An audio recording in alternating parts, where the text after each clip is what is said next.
So recently I haven't had as much time to dedicate to playing or practicing guitar. So this has caused me to try be more efficient with the way I'm practicing.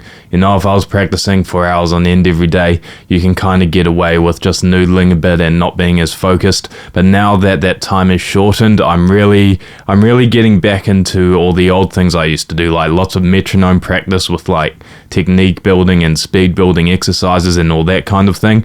And I've actually been really enjoying it because it's probably been about 10 years, even longer maybe, since I've been doing just like dedicated speed building metronome practice.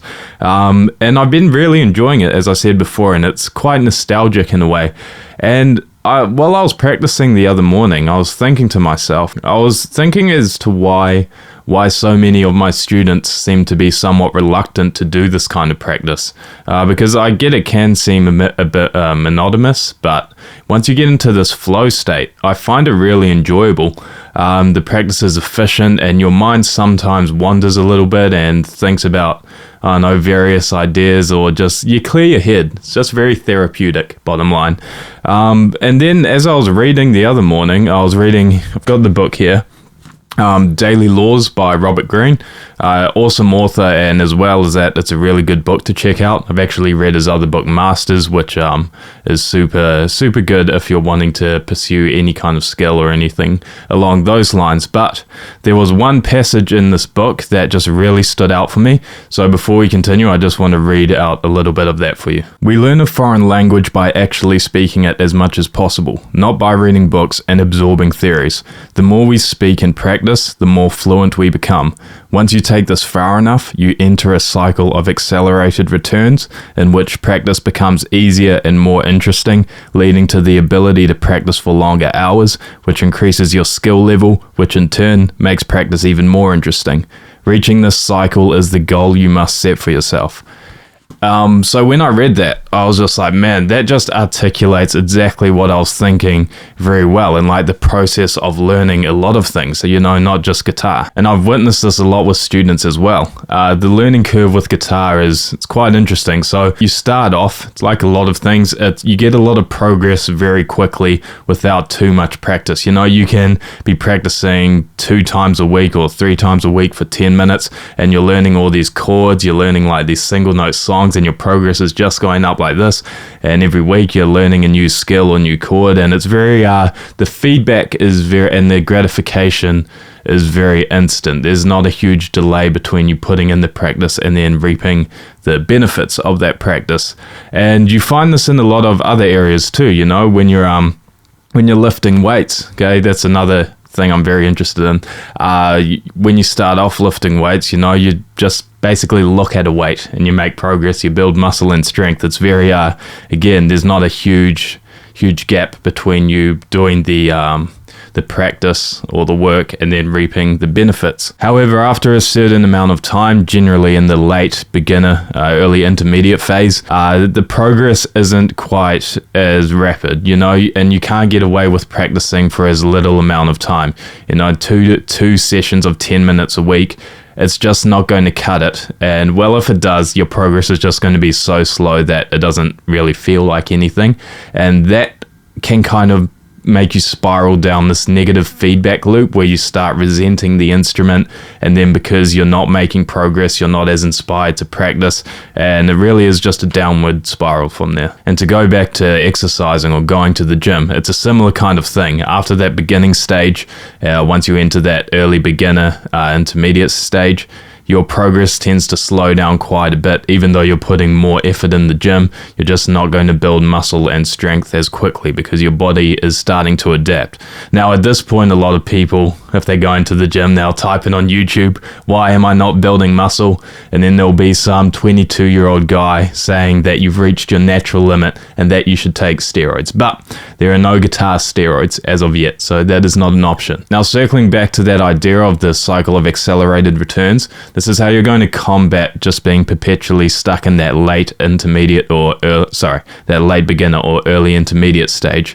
I find once you reach this stage, you get like a second wind. You get a second wind and you kind of make a second wave of progress. If you're going up as a beginner, then you plateau. and then you hit this cycle, and then it all goes up again. And as the quote from the book suggests, your practice just becomes more efficient, more enjoyable, and therefore more effective. So as you are practicing, you need to keep that in mind. When things get hard, think about your goal is to reach this cycle of accelerated returns. That is what your focus should be. So don't get discouraged and just stick with it and realize that you will hit this eventually. Now, just to get into a few practical tips into how to actually reach this stage for most people is practice frequency. You should be practicing every day. There's no way getting around that. This is going to be the lowest hanging fruit for you to increase your progress very substantially. So here's an example, okay? So the school holidays happened recently, so a lot of my students will go away for a couple of weeks. Now, one student came back just the other week after these holidays, and she had just gotten so much better than she was before the holidays. Like, she had made more progress in these 2 weeks than she's probably made in like 3 or so months. So I asked her, I was like, what's going on? Like, how are you making all this progress? And she even commented that her mum said she had gone a lot better too. And she just said, I just played the guitar every day because I didn't have a whole lot else to do. And she didn't even say she practiced for long. It was like, 10 to 20 minutes or half an hour every day. But just her overall like familiarity with the instrument and just her accuracy, and even like things I would show her how to play something, and normally it would take her like a few goes to get her head around it, but she could just kind of do it instantly. Just all those kind of things that stem from having some confidence, and just if you do something every day, it's just going to eventually become somewhat second nature to you. So that was a case study, and it's a case study that you see repeat itself. Well, I see repeat itself often after the school holidays. I mean, to be honest, it goes one of two ways. The student will either like never touch the instrument in the holidays and they're significantly worse when they come back, or the opposite, as I just talked about. Now, the next thing I would say that's important is to have some kind of objective way to measure your progress. It's not good enough to just play a chord change 1 week or some kind of lick and be like, oh yeah, I think I'm faster this week. It's too subjective, okay? So you want to have some solid data to track your progress. So that's why things like practicing exercises with the metronome is really good, because if you could do it at 80 BPM 1 week and then the next week you can do it at like 120, for a fact you've gotten better, right? You've gotten faster. There's no subjectivity in that, or no guesswork involved. Or if you're learning a song, utilize the YouTube playback speed.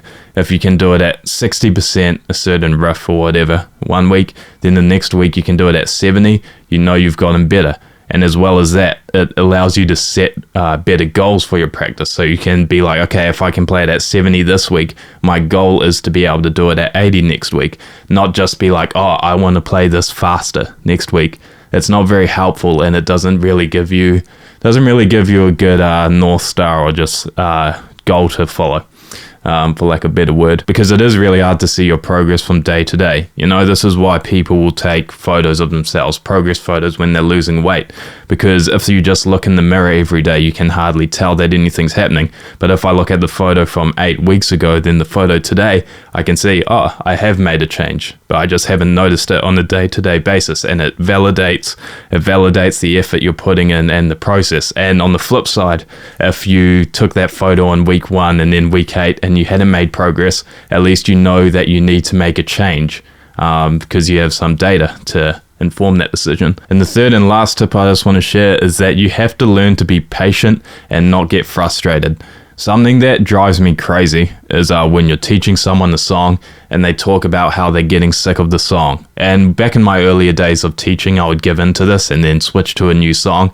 And it generally, on the side note, tends to be adults that do this, because they've kind of forgotten how to learn a new skill in a lot of ways. Like, kids tend to understand this a bit more because they go to school. But what inevitably happens if you do just keep switching song once you get sick of it is that they get sick of the next song.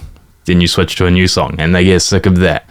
And it's just this perpetual cycle of you have all these half-learned songs and you never actually figure out the skill of how to play a song beginning to end fluently. So you just have to learn to tolerate boredom and just accept it's going to suck, and just try and enjoy it as much as possible, and don't get emotional about it. Just Realize it's part of the process, okay? It's not always just going to be fun. And just reframe the way you think of it. Don't think of a song as a song, think of it as more of an exercise. Anyway, hopefully you found some of this useful and you can apply some of these mindset ideas and principles to your own practice.